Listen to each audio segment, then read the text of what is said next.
চলতে চলতে হঠাৎ করে তিনি কানটা খাড়া করে রাখলেন, কান সোজা করে রাখলেন। তার কানের মধ্যে একটা গানের আওয়াজ তিনি শুনতে পেলেন। কোন মহিলা গুনগুন করে যেন গান গাচ্ছে, মহিলার কণ্ঠের গান। তিনি করলেন কি, সামনে চলতে চলতে হঠাৎ করে সোর্সটা পেয়ে গেলেন। একটা ঘর থেকে গানের আওয়াজ আসতেছে। গানের মূল ভাষা হলো একজন মহিলা একজন পুরুষকে পাওয়ার জন্য আবেগময়ী কিছু গান, বিরহের কিছু গান গাচ্ছে মহিলা। ওমরে ফারুক মনে মনে চিন্তা করলেন, এই জনপদে এইরকম গান তো কখনোই এলাও হবে না। কোন মহিলা তাহাজ্জুদের সময় এমনটা করছে? তিনি মনে মনে চিন্তা করলেন, অবশ্যই তাকে ধরতে হবে। দরজায় এসে নক করলেন, কে গান গায়? এত বড় দুঃসাহস, তাহাজ্জুদের সময় তাহাজ্জুদ নামাজ না পড়ে, কোনো আওয়াজ নাই। ওমরে ফারুক রাদিয়াল্লাহু তাআলা আনহু দরজায় নক করলেন, দরজাও খোলে না।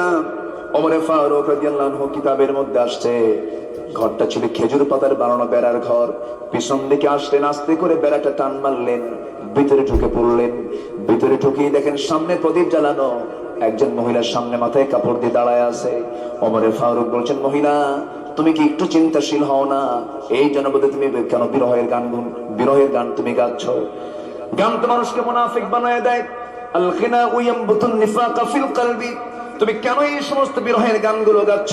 কারণটা কি? এবার মহিলা ওমরে ফারুককে চিনতে না পেরে বলতেছে, যুবক আমি তোমাকে চিনি না, তবে আমি গান গেয়েছি, মারাত্মক ভুল করেছি। একটা ভুল আমার হয়ে গেছে, আমাকে মাফ করে দিও। তবে আমি করলাম একটা ভুল, কিন্তু তুমি করেছো একাধিক ভুল, 4-5টা ভুল তুমি করে ফেলেছো। কি কি ভুল বলো? নাম্বার 1 হলো তুমি জামার ঘরের মধ্যে ঢুকেছো, আমি তোমাকে পারমিশন দেই নাই। তুমি জামার ঘরের মধ্যে ঢুকেছো, সালামও তুমি দাও নাই। লা তাদখুলু বুয়ুতান গায়রা বুয়ুতিকুম হাত্তা তাস্তানিসু ওয়া তুসাল্লিমু আলা আহলিহা। সালাম দিলেন না, অনুমতিও নিলেন না। আপনি আমার ঘরে ঢুকবেন, দরজা দিয়ে ঢুকেন নাই, আপনি আমার বেড়া ভেঙেছেন, আমার ঘর নষ্ট হয়ে গেছে, বান্দার হক নষ্ট হয়ে গেছে। নাম্বার 4 হলো আপনি একজন পরপুরুষ, আমি একজন পরনারী। আপনি আমার পর্দার খেলাফ করে ফেললেন, আমার কথার পর্দা নষ্ট হয়ে গেল। আপনি এই যে 4টা ভুলটা করেছেন, এই 4টা ভুলের জন্য আমি আপনাকে ছাড়বো না, আমি আপনাকে মাফ করব না। ওমরে ফারুক বলছেন, তুমি কি করবা বলো? সঙ্গে সঙ্গে বলছেন, ওই মহিলা বলতেছে, শুধু সকালবেলা হবে সূর্যোদয় হওয়ার সঙ্গে সঙ্গে। তুমি কি জানো এই জনপদের শ্রেষ্ঠ খলিফা হচ্ছেন ওমরে ফারুক রাদিয়াল্লাহু তাআলা আনহু। এই পৃথিবীর শ্রেষ্ঠ ন্যায় বিচারক হচ্ছেন তিনি, তার কাছে চলে যাব। আমি তোমার বিরুদ্ধে মানহানির মামলা দায়ের করবো, আমি তোমাকে ছাড়বো না। এত বড় দোষ তুমি করেছো, আমি তোমাকে ছাড়বো নাকি? ওমরে ফারুক সামনে দাঁড়ায় তার সামনে ওমরের কথা বলে। এবার ওমরে ফারুক বলছেন, ও মহিলা তুমি যে লোকটার নাম বলছো, তুমি তাকে চিনো নাকি? হ্যাঁ আমি তার নাম শুনেছি অনেক। এবার তিনি বললেন, আমার জানা মতো ওমরে ফারুক তো লোকটা খুব একটা ভালো না, জোতের লোক না। নিজের কথাকে নিজে ভালো বলা যায় নাকি? ভালো বলা যায় না। এই কথা শোনার সঙ্গে সঙ্গে মহিলা চরম খেপে গিয়ে বলছে, দোষ তো 4টা না, দোষ আরেকটা যোগ হলো। তুমি কার বিরুদ্ধে কথা বলো? আমার জানা মতে ওমরে ফারুকের মতো ভালো মানুষ এই দুনিয়াতে দ্বিতীয়টা আর এই দুনিয়াতে নাই। জোরে বলি আল্লাহু আকবার। ওমরে ফারুকের চোখে পানি চলে এলো, মাথা নিচু করে আল্লাহকে লক্ষ্য করে বলছেন, আল্লাহ এই মহিলা আমাকে ভালো বলে, আল্লাহ তুমি আমাকে ভালো বলে দাও। আল্লাহ তুমি এই মহিলার দোয়াটা তুমি আল্লাহ কবুল করে নাও। তারা সার্টিফিকেট নিয়েছেন প্রকাশ্যে না গোপনে গোপনে? আর এখন সার্টিফিকেট নাই, প্রকাশ্যে গোপনে জোর কইরা। বলেন কি কইরা? জোর কইরা। প্রশংসা করতেই জানা, জোর করে মুখ থেকে বের করা, ঠিক কিনা? নাম নিতেই হবে, প্রশংসা করতেই হবে, নচেত কি কথা কি বোঝা যায়? ওমরে ফারুক রাদিয়াল্লাহু তাআলা আনহু আড়ালের সমস্ত কিছু তিনি জানতে পারলেন। এবার মহিলাকে বলছেন, মহিলা শোনো, তুমি আমাকে ছাড়বা না নাকি? না ছাড়বো না, অবশ্যই তোমাকে মুখোমুখি করবো, আমি বিচারের মুখোমুখি করব। ওমরে ফারুকের তো কোনো দোষ নেই, কারণ তিনি হলেন গোটা দেশের প্রধান। কোন আসামিকে খোঁজার জন্য তার পারমিশন লাগবে না, কোন ঘরে ঢোকার জন্য কিছু অনুমতিও দরকার নাই, কারণ তিনি প্রশাসকের বড় প্রশাসক, তিনি অ্যাডমিনিস্ট্রেশনের তিনি হেড অফ দি ডিপার্টমেন্ট। তিনি ঢুকতেই পারেন, কিন্তু মহিলা তো তাকে চেনে নাই। এবার ওমরে ফারুক বলছেন, শোনো তুমি কি সত্যি মামলা দিবে নাকি? হ্যাঁ দেবো।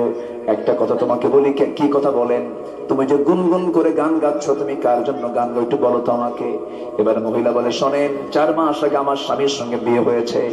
আমার স্বামী আমাকে রেখে চলে গেছেন মাত্র 3 দিন পর। বিয়ে হয়েছে মাত্র 3 দিন 3 রাত আমার কাছে ছিলেন। আমার স্বামীকে এই জনপদের খলিফা ওমরে ফারুকের লোকজন নিয়ে চলে গেল, সীমান্ত প্রহরায় নিয়োগ হলো। আজকে 4 মাস গত হতে চলে, আমার স্বামীর কোনো খবর আমার কানে কেউ দেয় নাই, আমার স্বামী বেঁচে আছেন না মারা গেছেন কেউ আমাকে বলেও না। রাতের বেলা ঘুম থেকে জাগা পেয়ে উযু বানায় নামাজে দাঁড়াবো, এমন সময় স্বামীর প্রেম ভিতরে জেগে উঠছে। সেই বৈধ স্বামীকে পাওয়ার জন্য, বৈধ পুরুষকে পাওয়ার জন্য আমি রাতের বেলা বিরহের গান গুনগুন করে গাচ্ছিলাম। ওমরে ফারুক মনে মনে চিন্তা করে, হারে দোষ তো আরেকটা যোগ হলো। কি কথা কি বোঝা যায়? দোষ তো আরেকটা যোগ হয়ে গেল আমার। এখন কি করা যায়? মহিলাকে লক্ষ্য করে ওমরে ফারুক বলছেন, শোনো, তুমি কি আমাকে মাফ করবা না? না, মাফ করবো না। ওমরে ফারুক বলছেন, শোনো, যে স্বামীর জন্য তুমি বিরহের গান গুনগুন করে গাইলা, যে স্বামীকে পাওয়ার জন্য তোমার আকুল আবেদন, সেই স্বামীকে আগামীকালকে যদি সকাল বেলায় সূর্যোদয়ের সঙ্গে সঙ্গে যদি হাজির করে দিই, তুমি কি মামলা দিবা না? কি মহিলা মুচকে হাসে। মহিলা বলে, কালকে সকাল কেন, সারাদিন সন্ধ্যা পর্যন্ত টাইম দিলাম, জান। মানে আইন ঘুরে গেছে, মামলা কি হয়েছে? ঘুরে গেছে। আমার ভাইয়েরা, গোটা দুনিয়া যিনি চালান তিনি তো বোঝেন এই মহিলার রোগটা কোথায়, সমস্যা কোথায়। সমাধান হলেই তো সব ক্লিয়ার হয়ে যাবে। ওমরে ফারুক নিজের বাড়িতে চলে আসলেন, বউয়ের সামনে দাঁড়িয়ে বলছেন, আমার স্ত্রী, একজন স্ত্রী তার স্বামীকে ছাড়া কদিন পর্যন্ত ধৈর্য ধারণ করতে পারে? সর্বোচ্চ 3 মাস পর্যন্ত তার স্ত্রী তাকে বললেন, ওই আয়াতের নিরিখে, আল মুতাল্লাকাতু তারাব্বাসনা বিআনফুসিহিন্না সালাসাতা কুরু। 3 মাস পর্যন্ত ধৈর্যের একটা বাঁধ থেকে যায়। এদিকে হয়ে গেছে 4 মাস। করলেন কি, চিফ ইন কমান্ডারকে ডাক দিলেন। চিফ ইন কমান্ডারকে ডাক দিয়ে বললেন, শোনো, আজকের থেকে সকল সৈনিকের 3 মাস পর পর সাধারণ ছুটি ঘোষণা, তারা যেন পরিবারের হকটা আদায় করে। আর অমক বেলায় অমক নামে একজন ব্যক্তি আছে, তারা ছুটি মঞ্জুর করে দাও, সে তার বইয়ের হকটা আদায় করুক। জোরে বলি আল্লাহু আকবার।